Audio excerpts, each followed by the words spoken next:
I'd never been to Greenwich, and it's probably just as well that I went when I was a bit older, because the last time I was in London was 1972, 73, and one always looks back at oneself when younger as being very ignorant. But anyway, so this time when we were in London in September of 2018, we went to Greenwich.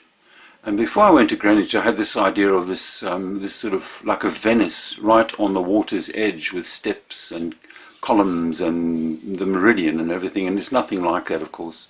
So this is a picture of the Thames, and there's London, and then there's City of London here, and there's the Tower Bridge, and so on. We took a ferry from near Big Ben, it's sort of a pleasure boat, and we went all the way along here underneath the Tower Bridge, and then past all of the buildings and things, and past the new Canary Wharf. And you can see that Greenwich has been constructed in a loop of the Thames there, so it's in this big loop here. And so we went all the way down here to Greenwich, and we spent the day there, and it was nothing like I expected. So if I enlarge this little circle here, it's not, by the way, this is not dead accurate, it's just a sketch.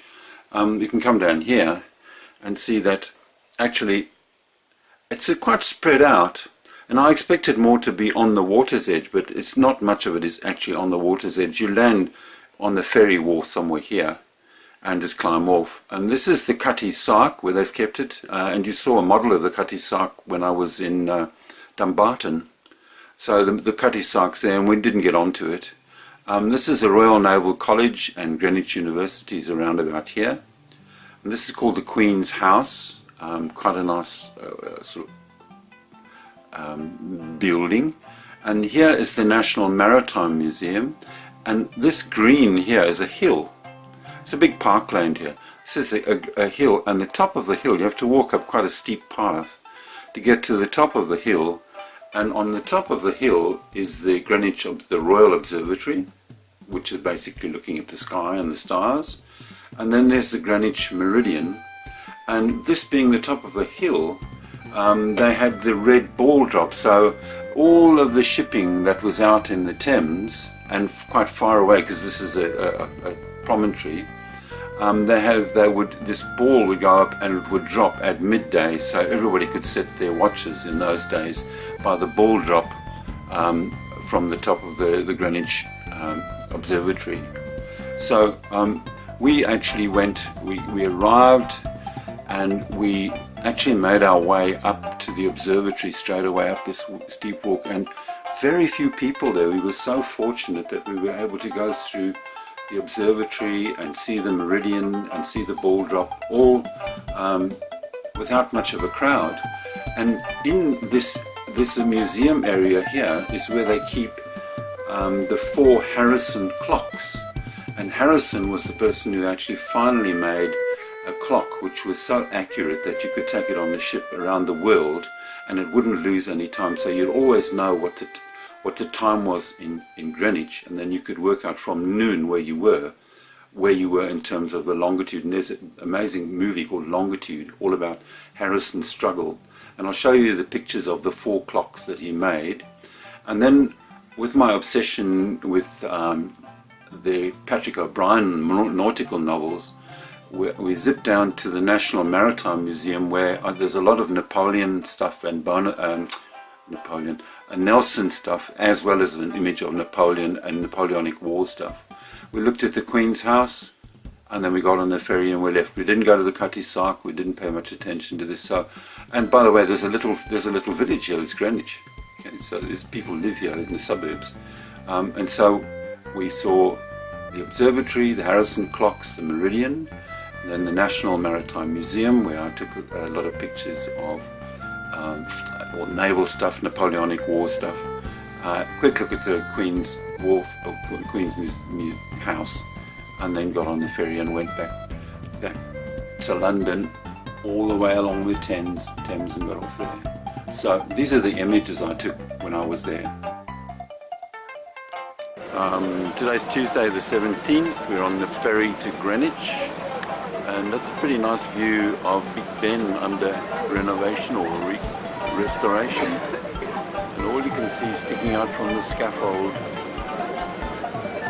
clock.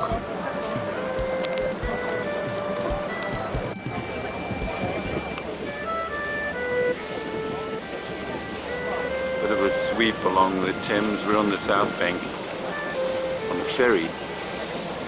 It's looking across the north bank of the Thames. All the landmarks and whatnot.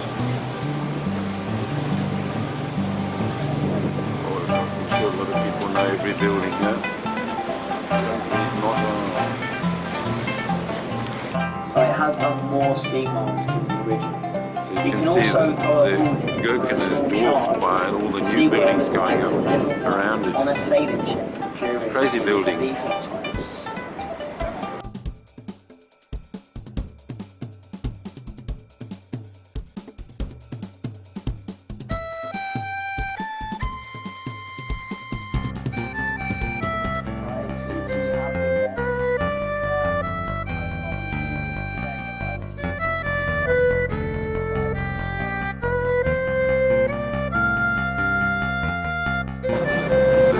In London,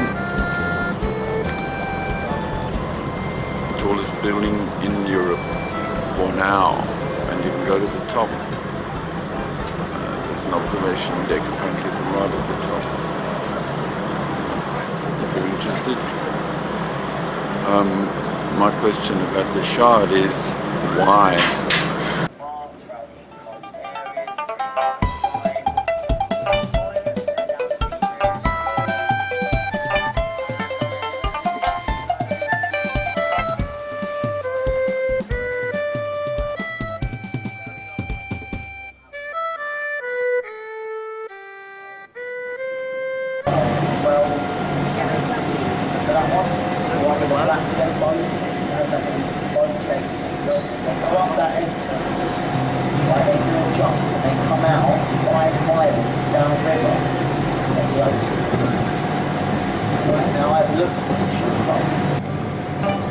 The reason he bought it is because they was going to turn it into the grapes. Like the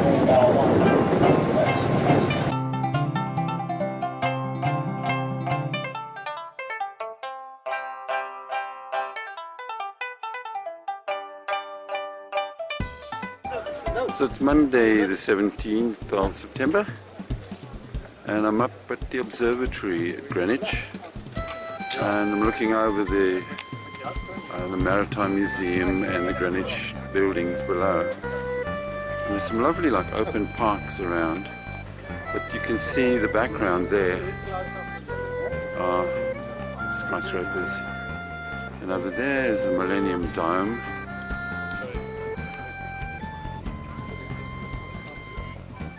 And then if I swing around to the left, you'll see in the distance London, the city of London, with all the, well, sometimes familiar landmarks like the Gherkin, for example. So this is the meridian line, Bev standing with a foot in each hemisphere. There you go. This is the octagon room under the dome of the Royal Observatory at Greenwich, and there's Charles II, who was very keen on astronomy apparently, and so nice little frieze around the top, and then like a center feature under the dome. This engraving gives you an idea of how the items in this room may have been used for observing the stars. So you can see the angled metal structure which is next to me here. For viewing, those doors would have been opened, and over there is that sloping piece of wood which could be adjusted against the ladder to get the right angle.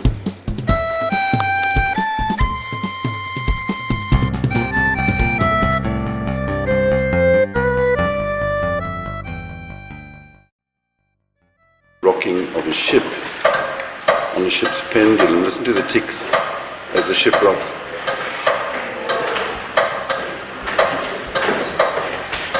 So you can see why they needed a special clock.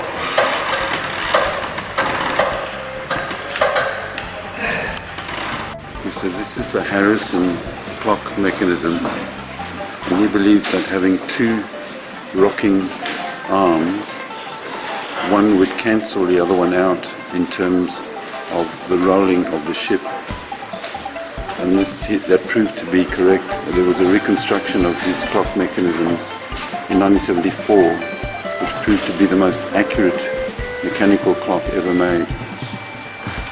I'll take you around the front just to show you what the front of the clock. You can see the mechanism in there. And then around the front is the actual face of the clock and the wheels and so on. There you are there. It's a picture of Harrison. He ended up making 4 different clocks, improving on the previous one each time. And he was from Lincolnshire but moved down to London and spent 20 years there making clocks.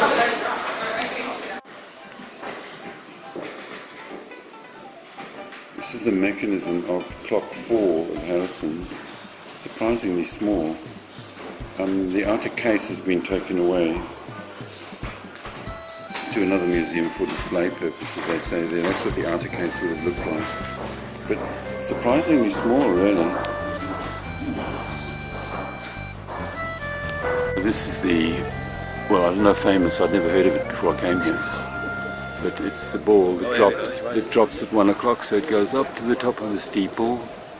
And now we wait for the spectacular moment when the ball drops. You ready for it?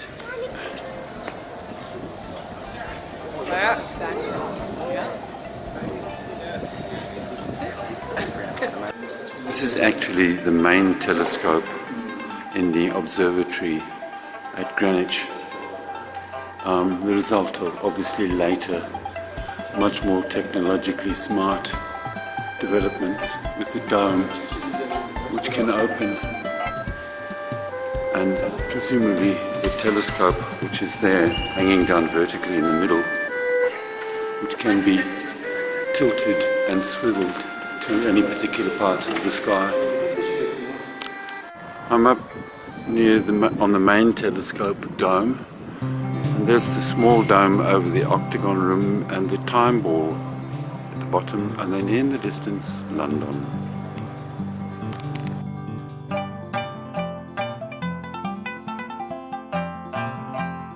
I'm in the Maritime Museum, and this is a scene from 1755.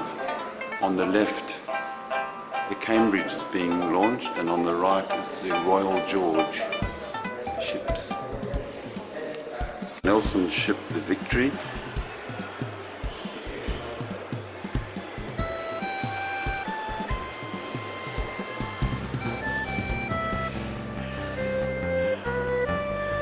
To the stern cabins, the great cabin would have been. This is a portrait of Nelson in 1779 at the age of 21. Rather handsome young man, wouldn't you say? Here's a portrait of Nelson in 1799. A rather heroic portrayal with his decorations and all, but just capture his face very well. It's a portrait of Nelson after the Battle of the Nile, where he lost his arm and he lost his eye.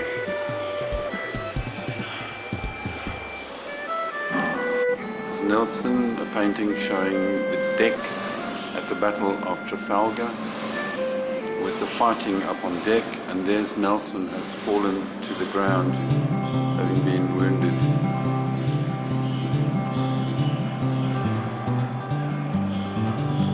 The painting of the death of Nelson on board the Victory after being wounded, and it's 1805, Battle of Trafalgar, and it's rather heroic, melodramatic painting, but no doubt all characters portrayed are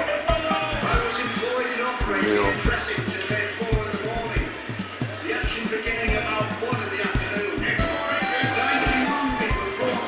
A portrait of Napoleon. Napoleon Bonaparte, Nelson's father. What a chubby little chap.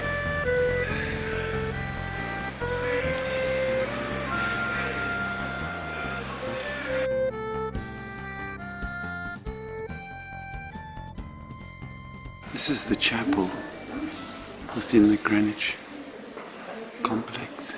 Incredibly ornate mouldings, and look at the ceiling. Almost like substitute for domes.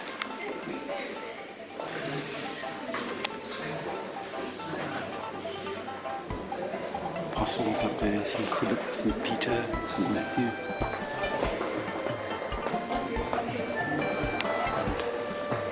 Apparently the floor pattern is meant to be suit the naval theme of rope. It's amazing. And then underneath the gallery, these mouldings.